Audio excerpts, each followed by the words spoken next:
নমস্কার বন্ধুরা, welcome to মায়ের হেসেলে।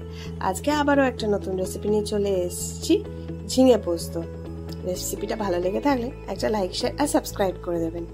গ্রীষ্মকালে ঝিঙে খেলে শরীর কিন্তু খুবই ভালো থাকে আর ঠান্ডাও করে শরীর। আর সেই আজকে রেসিপিটা শুরু করে দেওয়া যাক। প্রথমেই আমরা 1 টেবিল স্পুন পোস্ত নিয়ে নিয়েছি আর তার সাথে নিয়েছি 1 টেবিল স্পুন সাদা তিল। এই দুটোকে অল্প একটু জল দিয়ে পেস্ট বানিয়ে নিয়েছি।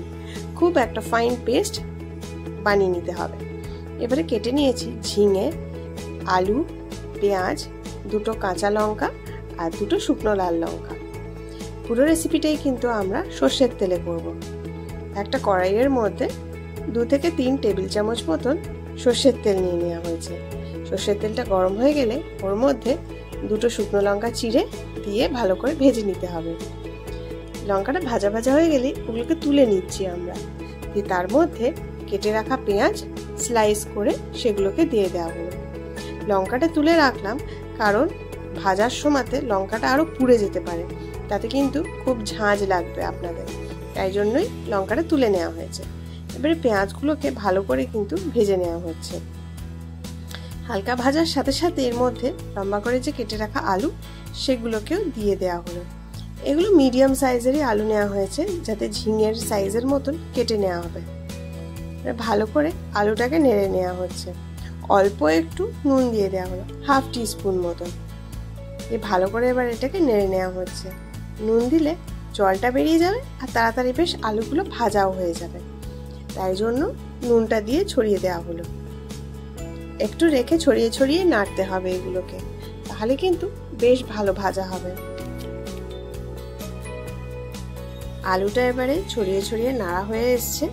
এর মধ্যে এবারে যে ছোট ছোট করে কেটে রাখা ঝিঙেটা ছিল সেটাকে দিয়ে দেওয়া হয়েছে। এখানেও আমরা 2টো মিডিয়াম সাইজের ঝিঙে ব্যবহার করেছি।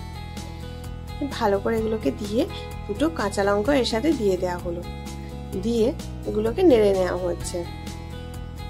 এটাও কিন্তু হালকা হালকা নেড়ে নিতে হবে, খুব ডিপ ফ্রাই হচ্ছে না, জাস্ট হালকা একটু নাড়া হচ্ছে, এতে ঝিঙের গন্ধটাও যেন চলে যায়।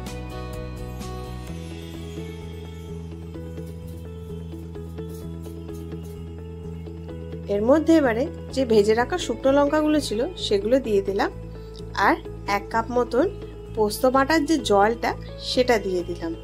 এর মধ্যে কিন্তু পোস্ত নেই, জাস্ট পোস্ত বাটার জলটা দিয়েছি। খানিকক্ষণের জন্য ঢাকা চাপা দিয়ে দেওয়া হলো যাতে এটা সেদ্ধ হয়ে যায়। আলু আর ঝিঙেটা সেদ্ধ করতেই দেওয়া হয়েছিল। চেক করে নেওয়া হচ্ছে যে আলুটা কিন্তু সেদ্ধ হয়ে গেছে। 10-15 মিনিটের জন্য রাখা হয়েছিল, তো তাতে আলু কিন্তু সেদ্ধ হয়ে গেছে। দিয়ে ভালো করে নেড়ে এর মধ্যে 2 টিস্পুন পোস্ত বাটাটা দিয়ে দেওয়া হলো। দিয়ে ভালো করে এটাকে নেড়ে চেড়ে নেওয়া হচ্ছে।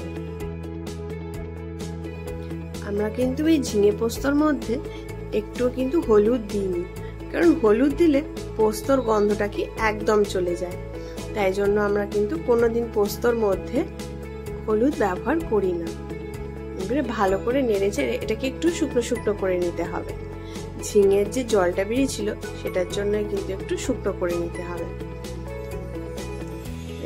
ছড়িয়ে ছড়িয়ে একটু ভালো করে নেড়ে নিতে হচ্ছে, কারণ বেশিক্ষণ কিন্তু করলে পোস্তটা কিন্তু ধরে যেতে পারে কড়ার মধ্যে, তাই জন্যই কিন্তু কন্টিনিউয়াস নাড়তে হবে। ব্যাস নাড়তে নাড়তেই আমাদের শেষ হয়ে গেল রান্না। ঝিঙে পোস্ত একদম রেডি। গরম ভাত দিয়ে কিন্তু খুব ভালো লাগে খেতে। একবার ট্রাই করে নিশ্চয়ই জানাবেন। ভালো লাগলে একটা লাইক, শেয়ার আর সাবস্ক্রাইব করে দেবেন। আবার আসছি নতুন ভিডিও নিয়ে। নমস্কার।